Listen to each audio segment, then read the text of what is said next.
This week, the Pope is coming to Britain at the invitation of the Queen and the British government.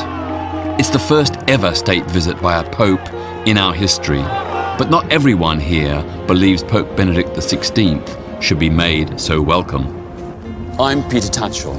I've been campaigning for human rights for over 40 years. My commitment is to democracy, liberty, and social justice. These are values that I share with many religious people.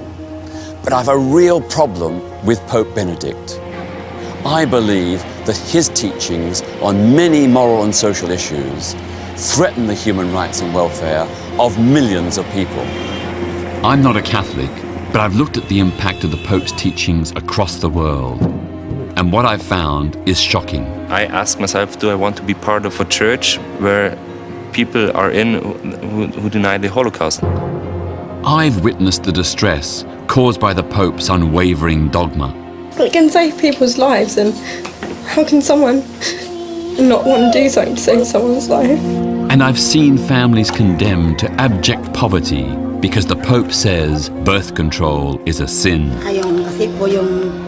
When I go to Mass, the priests tell me, you've got to have as many children as you can. The direction Pope Benedict is taking the Catholic Church is blighting the lives of millions. I believe this Pope is causing real harm.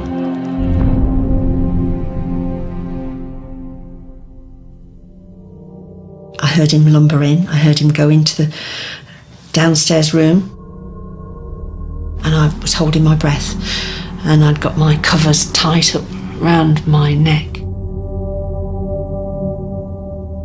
Sue Cox was raped by her priest in the Lincolnshire village of Mablethorpe when she was only 13 years old. Sue has never spoken about her ordeal on television until now. The next thing, he was in the bedroom, and he was slobbering all over me, and he managed to get onto the bed, and I felt something going inside me. I didn't know what it was. I didn't know what it was at the time, and all I was doing was fighting and wheezing and panicking. And then I heard the door go downstairs. I heard my mum come up the stairs, and I thought, oh, that's it, it's over, it's finished. And she sat on the bed. She knew what had happened. He stood behind her, and he was looking at me directly in my eyes, and there was a sort of, don't you say anything, look, and I was just relieved it was over. And what happened to you? I was in an awful mess. I was emotionally and mentally disturbed. I was an alcoholic by the time I was 15, in as much as I was drinking, didn't know where I'd been. I self-harmed. It felt like I was unworthy and guilty and ashamed and embarrassed and all of those things. Well done, just another ear. Today, Sue Cox runs an addiction clinic using acupuncture as part of the treatment. Take a breath in. It has taken her 50 years to come to terms with being raped by her priest. Excellent, well done. This one's you. In the end, Sue took the Catholic order to which he belonged to court and accepted compensation from them. But she believes nothing can undo the lasting damage done to her.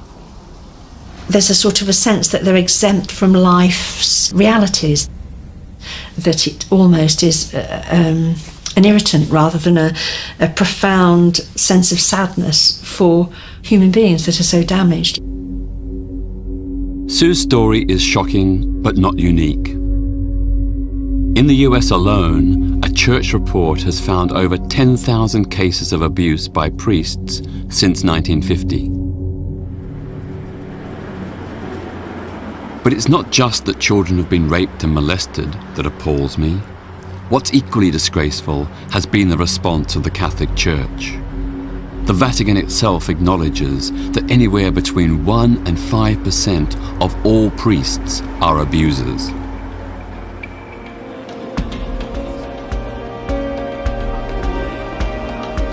I've come to Rome. Pope Benedict XVI has summoned priests to St. Peter's Square. 15,000 of them are here to listen to the words of the man who claims to be God's representative on earth. here in the Vatican, the Church is the Pope. The Pope has more power than any president or prime minister. He is regarded as infallible, beyond question, an absolute ruler with absolute power. The Mass is the culmination of a papal initiative, the Year of the Priest, designed to instill Benedict's vision of conservative priestly values. But it is also the setting for an historic moment. Benedict is to make an apology for the worldwide child abuse scandal.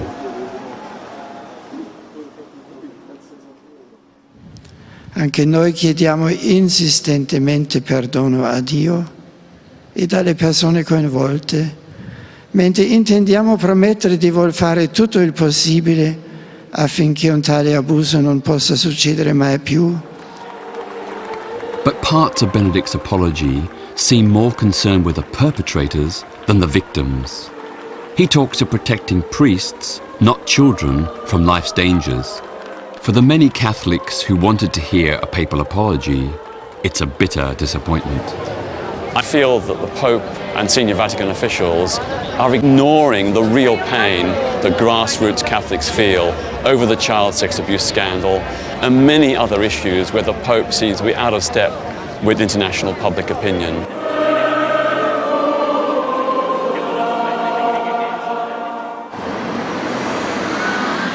I met up with a group of American campaigners who represent 10,000 US victims of clerical sex abuse. An apology doesn't mean that anything's changed. The words are nice, but unless there's actions to match those words, then nothing's changed. And in terms of the Vatican's responsibility, how much of that responsibility do you lay at the door of the Pope himself? He can open the doors to the files tomorrow, turn everything over to secular law enforcement. He can order every bishop and cardinal to open up their secret files and turn them over to secular law enforcement. He has that ultimate power. He can still make amends and make sure that the kids who are being abused right now are safe. Many people believe that Pope Benedict is dragging his feet over the sex abuse scandal. No one should be surprised.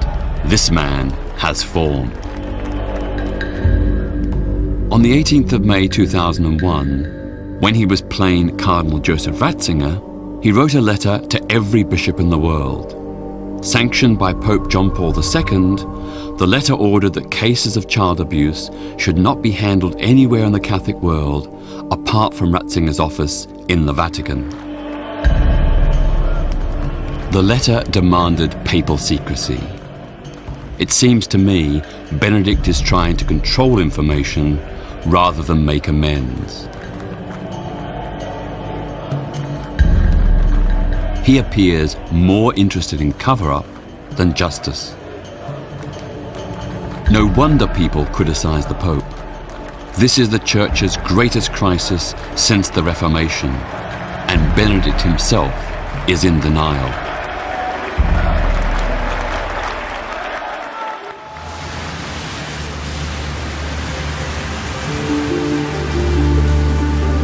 I don't think there's really any need to defend the Pope, because what this visit is all about is a chance to engage. I've come to the headquarters of the Church in London to meet Fiona O'Reilly. She belongs to a Catholic lobby group created to speak on behalf of the Church during the Pope's visit. What does the ordinary Catholic that I live, work alongside, know, think and feel? And this gives them a chance to find out. Why do you think it is that the Pope has refused to hand over to the police the Vatican's sex abuse files? What we have to understand here is the Catholic Church has got 1.2 billion people in it and covers the entire globe. Who, for instance, would the Pope hand the files to in China? Well, we're not or necessarily in Russia, or in any other country that the Church is present in. The Vatican has to work through the local church in each country, and that local church has to respect the rule of law in that country. But in his 2001 letter, Pope Benedict ordered every Catholic bishop to maintain papal silence about child sex abuse allegations. he did not order those bishops to report sex abusers to the police. There's been a level of misunderstanding around that letter, and the only area that that instruction of secrecy applied to was the church's internal processes. But canon law at that point in time, and canon law now, requires every bishop to report to the local authorities in accordance with the provisions in the country that they're in.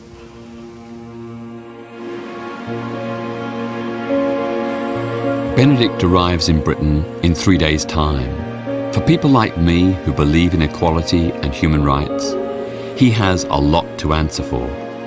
Pope Benedict's mishandling of the child sex abuse scandal has called into question his judgment and his moral authority. But my criticisms of him are much wider and deeper. I'm going to show how this Pope consistently rejects opportunities to liberalize the Catholic Church. It's a story that has its roots in Benedict's homeland of Germany.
Pope Benedict XVI is the first German pope for 500 years.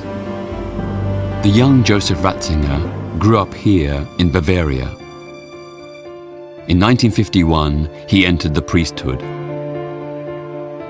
A decade later, Ratzinger took part in a dramatic moment in Catholic history. In 1962, he was appointed as an advisory theologian to the Second Vatican Council, known as Vatican II. Over the following 3 years, the Council adopted measures designed to liberalize and modernize the faith. Vatican II set the Church on the road to a profound and fundamental transformation. And Joseph Ratzinger, the man who would later become an archconservative, was at the heart of it. I've come to the German university, where he became a lecturer shortly after the council ended. The young Joseph Ratzinger came here to Tübingen in 1966 to teach theology.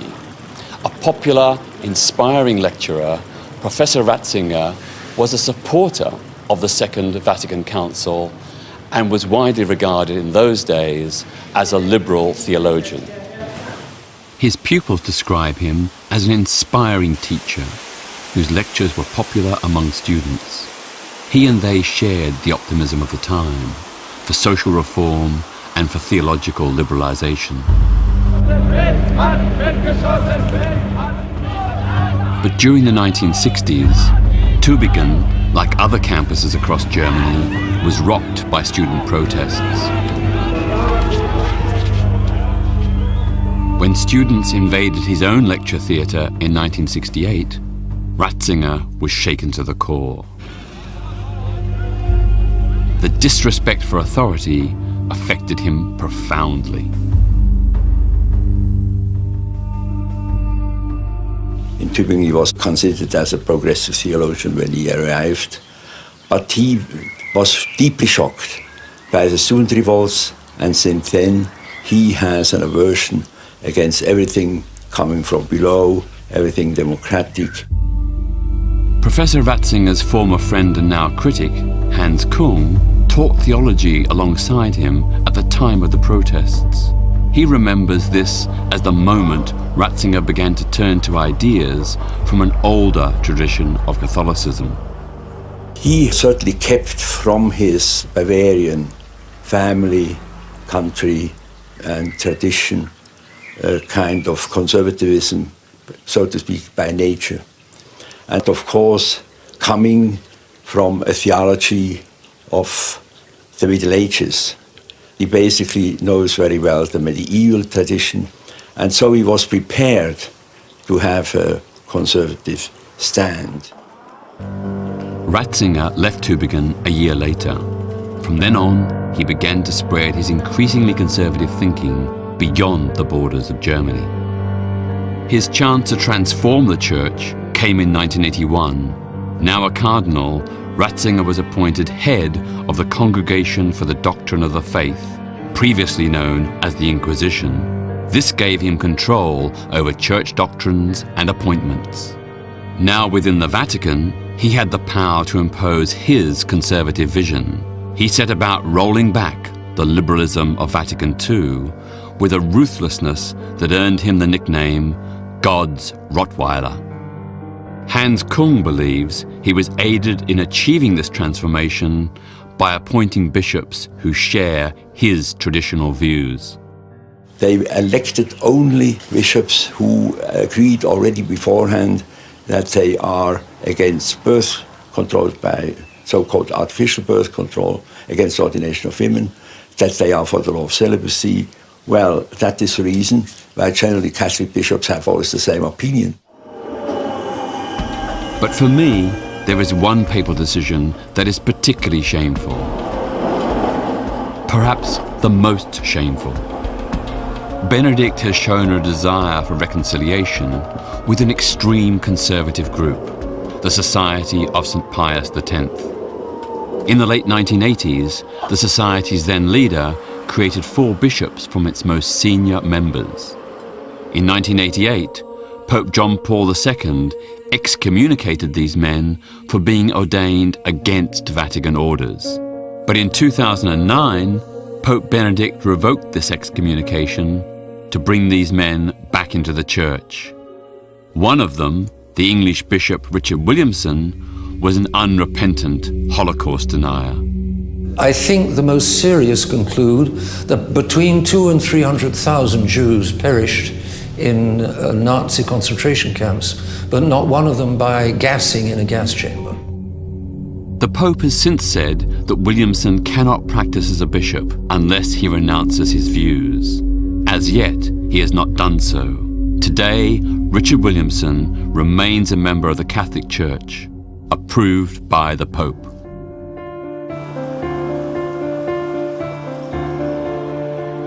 For me, and for millions of others within the Catholic Church, particularly in Germany, the idea of opening the Church's doors to a Holocaust denier is a horrific one. This is the village of Oberammergau, known throughout the world for its Passion Play, which is produced every 10 years by the villagers themselves. Vater unser im Himmel, geheiligt werde dein Name. It is the epicenter of German Catholicism. Yet even here, there is shock at the Pope's decision. I was really angry because if someone denies the Holocaust, I ask myself, do I want to be part of a church myself where people are in who deny the Holocaust? So here we are backstage. Here, for example, we have 3 crosses here, and that one over there is mine. This is your cross. Frederick Myatt is one of 2 actors playing Jesus in this year's play. He, like many of the villagers, was intensely proud when Joseph Ratzinger was made Pope. He regards Benedict's rehabilitation of Williamson as unforgivable. For me, the situation is horrible. This person has to go to jail, in my eyes, and should not be welcomed back in the church. The Holocaust was one of the worst things ever happened in history, and especially we as Germans and the Pope, he's German. I demand that they have a certain responsibility. All across Germany, Catholics are leaving the church or joining the We Are Church movement, which campaigns for a return to liberal values. The Pope has provoked dissent, even here in his homeland.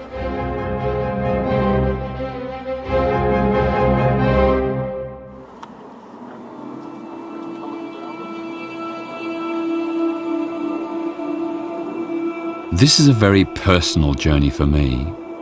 I'm not religious, but I recognize and share the sense of intense shock that Benedict's actions have provoked. Just outside Munich lies the former concentration camp of Dachau, where over 40,000 people were killed by the Nazis. Learning about the Nazi atrocities was one of the things that prompted my commitment to human rights. I simply cannot comprehend, I cannot understand why Pope Benedict has taken the decision to rehabilitate the Holocaust denier, Bishop Richard Williamson. It struck me as a profoundly immoral decision, an insult to the victims of Nazi mass murder. The Vatican insists that Williamson's rehabilitation is not connected with his Holocaust denial. But the Pope's done enormous damage to his own moral authority and fractured the Church. I can't see how that damage can be undone. But my issues with Benedict go further afield than Catholic Europe. In the developing world, many poor Catholics are engaged in a daily struggle to survive, and some of the Pope's edicts are causing them real suffering.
The Catholic faith is at its most fervent in the developing world, thousands of miles away from the rich nations of Europe and North America. The Philippines is the largest Catholic country in Asia. 92 million people live here, and 85% of them are Catholics.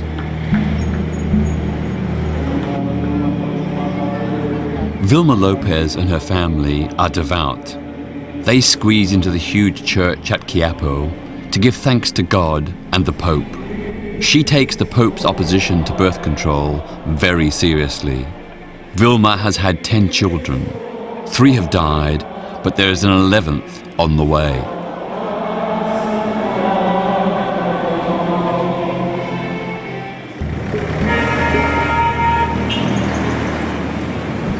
Families here are generally large, and Central Manila is the most crowded city in the world.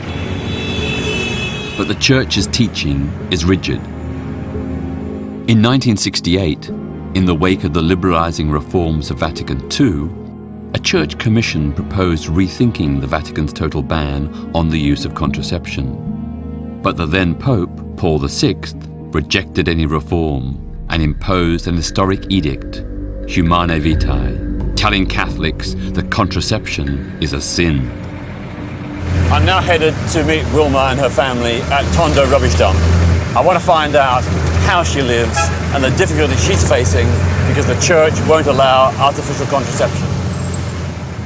In the already overcrowded slum of Tondo, where Vilma and her family live, the population is set to double by 2050.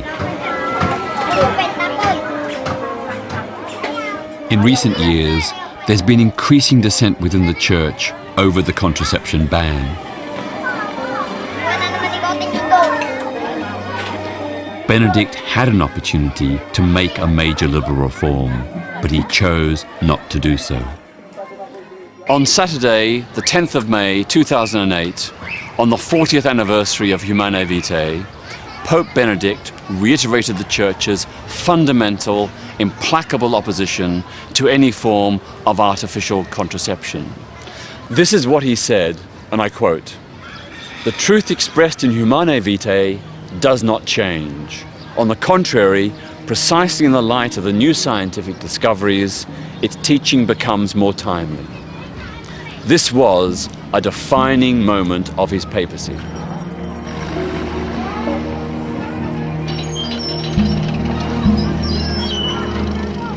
Vilma and her daughter Javeline are returning from scavenging on the rubbish dump. It's the family occupation. They struggle to make $4 a day, selling plastic to be recycled. With that, you have to feed how many children?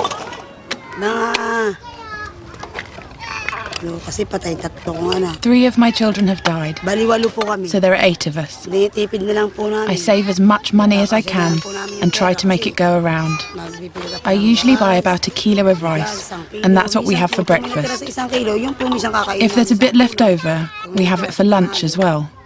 And whatever is left, the children will have for dinner. So the grown-ups sometimes just have coffee for dinner.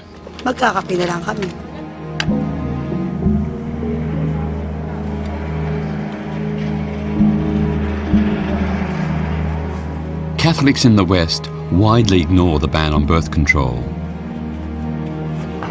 But here, as in other Catholic countries in the developing world, many families regard Benedict's words, passed down through the priesthood, as infallible.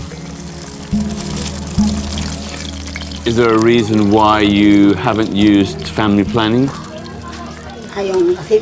When I go to Mass, the priests tell me, you've got to have as many children as you can. And has the Church's teaching made you decide not to use family planning? Family planning, I've thought about it, but the Church says it's a sin. Don't do it. Vilma's misfortune is to be one of the hundreds of millions of Catholics in poorer countries who believe they must obey Pope and priest if they are to be true to their faith. And here in the Philippines, she is confronted not just by the Church, but by some Catholic politicians. Almost a decade ago, the then Mayor of Manila turned the papal prohibition on birth control into a law banning condoms. I went to challenge him. Yesterday I interviewed a couple, Wilma and Ramon, at Tondo Rubbish Dump with 8 children, another child on the way. She didn't want to have a further child because she didn't feel she could adequately provide for the ones she already had. Peter, so what do you say to Peter, her? you're talking about one case. I'm talking about a city of 4 million. Well, we have problems like Wilma, but the solution does not lie in destroying values by promoting population control, birth control, eventually ending up with abortion. All of this will lead to abortion. You would say that, you know, the issue is about values. Some people would say that the values of allowing a woman to make her own choices, that in a democracy people should be allowed to make whatever choices they feel is best for their family. That's a very strange premise, Peter. Mm-hmm. If you are for freedom of choice, then government must not impose population control. I feel this intensely Catholic society is beginning to change. its secular government is now confronting major health threats like the spread of HIV. The country has a low incidence of the virus, but infections among young people have increased by 500% in the last 2 years. Many within the church think this sudden increase in HIV infections justifies the use of condoms. But Benedict doesn't. Once again, he sticks to the old rules. He put a stop to the growing debate during a visit to Africa. This is what he said. The problem of HIV cannot be overcome by the distribution of condoms. On the contrary, they increase it. They increase the problem, he says. The Pope's words are being used by Catholic bishops and archbishops here in the Philippines and around the world to deny people the option of a proven method for reducing the transmission of HIV. The Pope's dogma is literally putting people's lives at risk. His words had a real impact in the Philippines this year when the government launched its new HIV prevention strategy to coincide with St. Valentine's Day. The Catholic bishops here launched a vitriolic attack on the policy. Dr. Eduardo Janiero is the head of the anti-AIDS strategy at the Department of Health. He recalls just how dirty the attacks became. There were personal attacks on the health secretary. Very much, yes, very much. And what did they say about her? They said that she is immoral. She's actually, her feet is already at the devil's door gate. And they wanted her out, actually. They wanted her out of the service, yes. So, since the church's campaign is undermining the government strategy. It could have serious consequences. What's your anxiety if condom use doesn't become more widespread? What do you think is going to happen?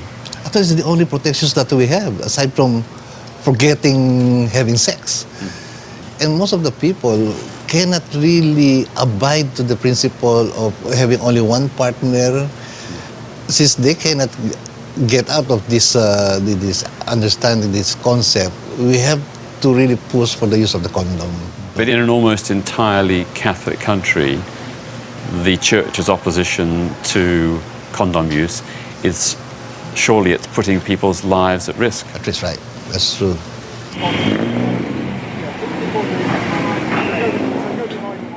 The Catholic Bishops' Conference of the Philippines orchestrated its opposition to the government's HIV prevention program from a Catholic radio station. Citizenship by good example.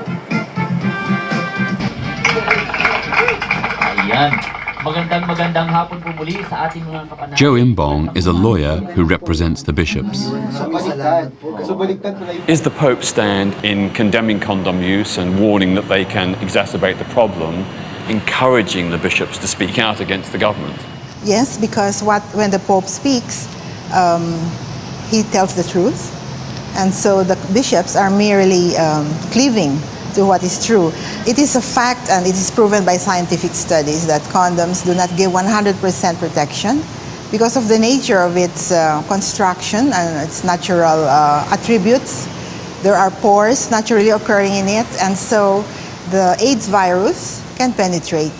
So the failure rate... I think condom failures is one thing, but holes in the condoms, I don't know of any reputable medical body or scientific body that says that condoms have tiny holes through which HIV can pass. And I'm very, very shocked that the Catholic bishops in the Philippines are telling the population what is something that is factually and scientifically untrue. Well, what I can say to that is an electron microscope will certainly not lie. It certainly will not give a wrong image. Do people here in the Philippines believe that the Pope is always right? It is part of our faith that when the Pope speaks on doctrines of the Church, he is infallible because he speaks not of himself, not of his own authority, but on a divine authority. And that is truth. And truth from the divine source is infallible.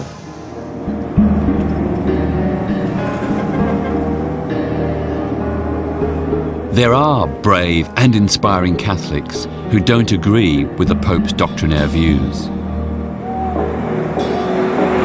I'm travelling north of Manila, close to the city of Olongapo. A Catholic priest, Father Shea Cullen, supports children rescued from prostitution, homelessness and prison.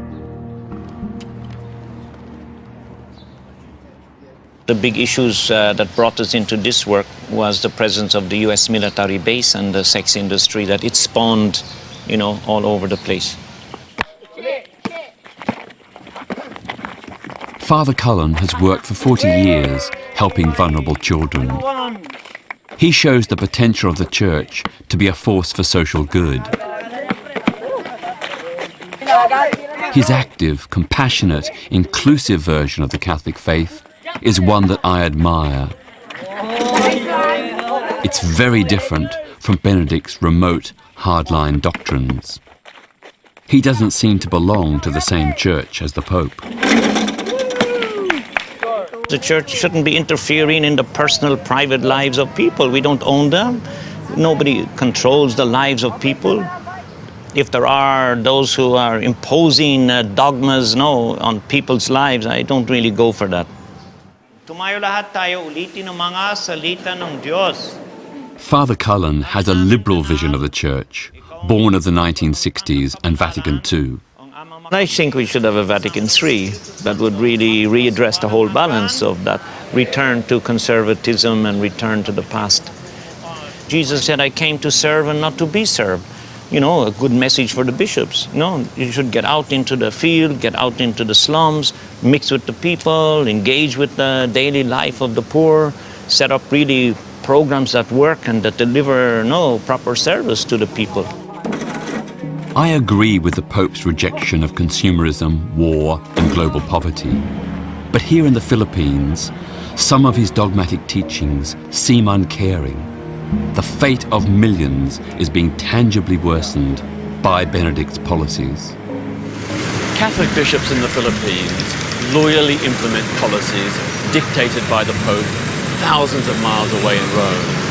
They reject artificial contraception.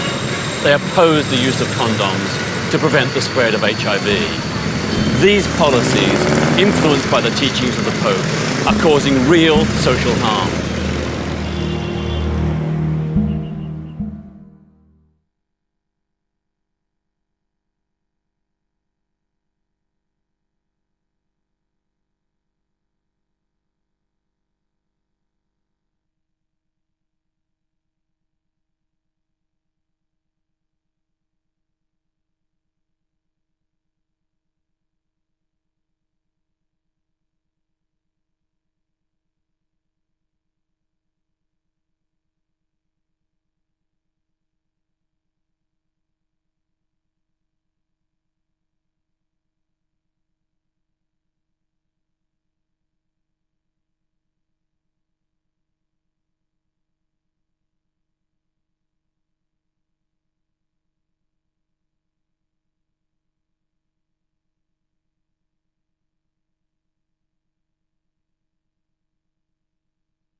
Pope Benedict arrives here on Thursday.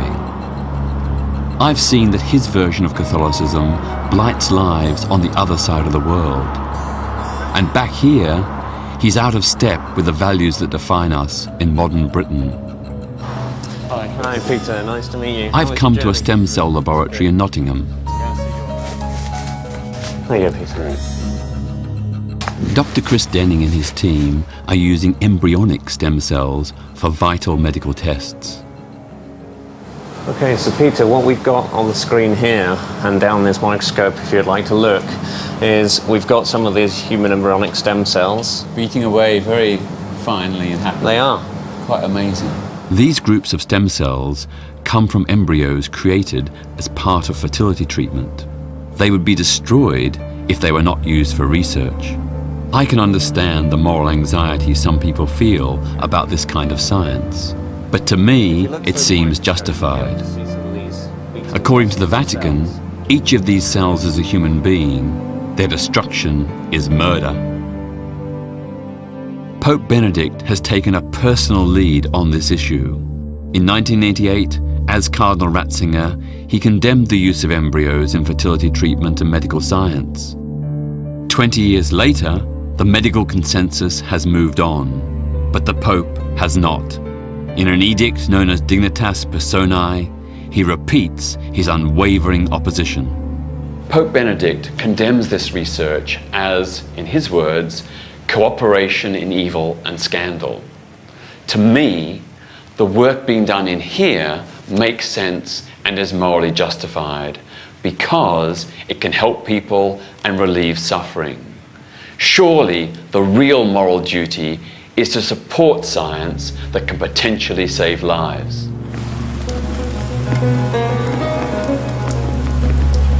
Three generations of the Ollie family in Suffolk are having a typical British summer barbecue.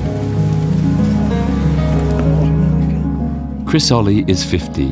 He worked as a decorator until 3 years ago, when he was diagnosed with motor neuron disease, one of the illnesses that embryonic stem cell research may one day help treat.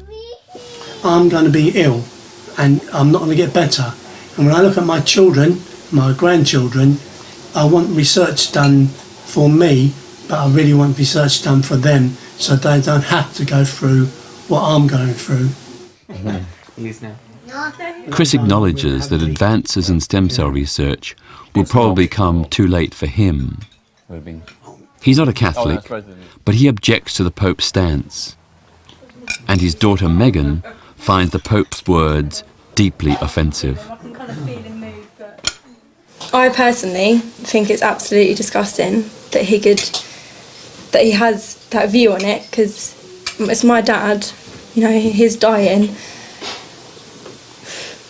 And it won't save my dad's life now because it's too late, but it can save people's lives. And how can someone not want to do something to save someone's life when it's just something that's going to be chucked away and not used anyway? It just doesn't make any sense. How would this start? The 6 weeks difference on. I can't understand the Pope's dogmatic rejection of this valuable positive science. We as a country support it with around £50 million worth of investment a year. And many of Britain's scientists regard the Pope's opposition as incomprehensible. What's your reaction when you hear the Pope condemning embryonic stem cell research? What I think upsets me most is the inference that scientists involved in this sort of research have some kind of evil intention. I mean, the objective of medical research is to solve medical problems. And if that is impeded because of some, minority philosophical concerns about the suffering of a ball of cells, of a few dozen cells, as opposed to the suffering of a whole human patient, well, I just don't get it. I feel Colin Blakemore is right. The way I see it, people's lives are more important than doctrine. This Pope's black and white morality is out of place in modern Britain. So why is he coming here? In the vaults beneath the National Portrait Gallery in London, they keep pictures of one of Benedict's theological heroes. The Pope's visit will begin the process of making him a saint. This is John Henry Newman, a 19th century theologian and writer. He was enormously influential in his day, but in many ways individualistic, even rebellious. he seems an odd choice of hero for such a conservative pope. Newman shared his life for nearly 30 years with a fellow priest, Father Ambrose St. John, a man he loved deeply. Newman wrote in his diary about Ambrose's love for him, and I quote, "From the first, he loved me with an intensity of love which was unaccountable." While no one knows whether their love had a sexual dimension, the Church has fiercely denounced the suggestion that Newman was gay. But Newman's sexuality is not the main issue. The Pope's attachment to Newman is primarily as a theologian, one who, according to Benedict, supports the rigid authority of the Vatican. But this interpretation of Newman doesn't quite fit the facts. In 1875, Newman wrote that he would drink a toast to, quote, "conscience first and the Pope afterwards." In other words, he was saying that personal responsibility and conscience was more important than papal authority, and that makes him a very different theologian from Pope Benedict. Newman himself had been a leading light in the Church of England from his base here in Oxford. Even after his conversion to Catholicism, he disagreed very publicly with papal authority, something Benedict seems intent on us all forgetting.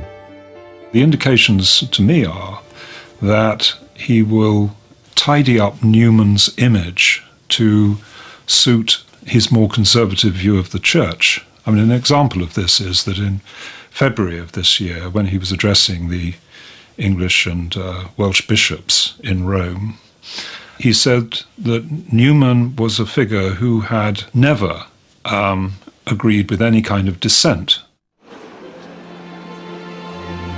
Benedict's response to Newman's liberal leanings is to reinvent him. I see this as more evidence that the Pope wants to reshape the Church in his own conservative image, even if he has to lose some of the faithful along the way. What's interesting about Benedict, and I think the difference between him and his predecessor, is that Benedict seems quite prepared to face the future of Europe as a church by a survival that involves reducing the church to a smaller, faithful, almost sect. One of the metaphors he uses is, we must become the salt of the earth, we must return to a kind of catacomb existence, so that the church remains pure. The Pope's narrow vision of Catholicism is an extremely traditional interpretation of the faith. For me, his edicts often express deep prejudice and give moral legitimacy to discrimination.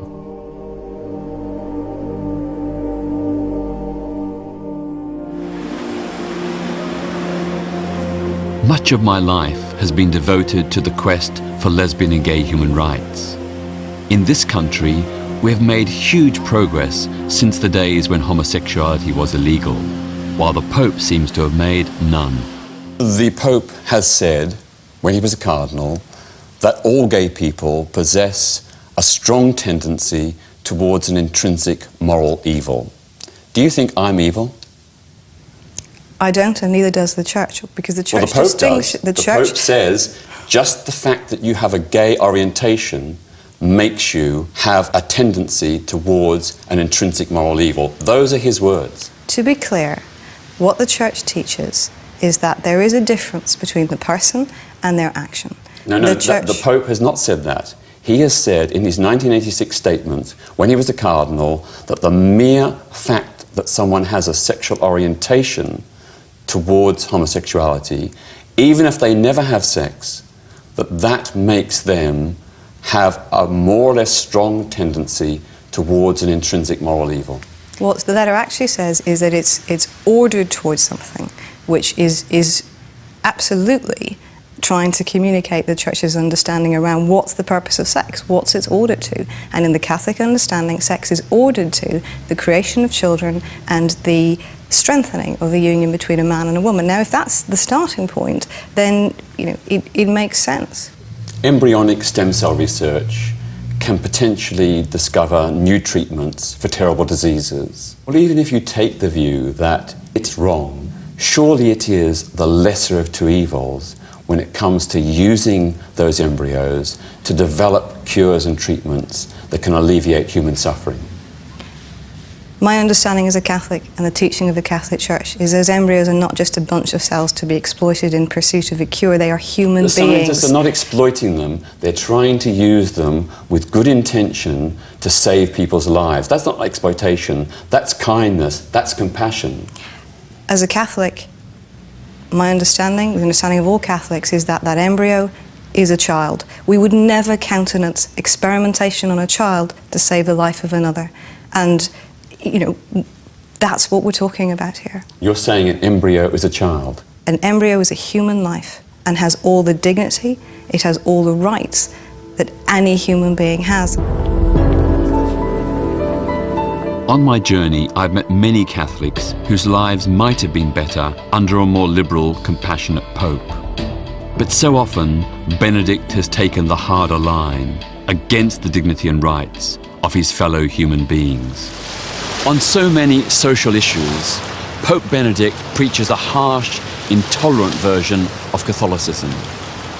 In his bid to reassert tradition and dogma, he seems to have lost touch with the lives of ordinary people. This is not a Pope we should be welcoming to Britain.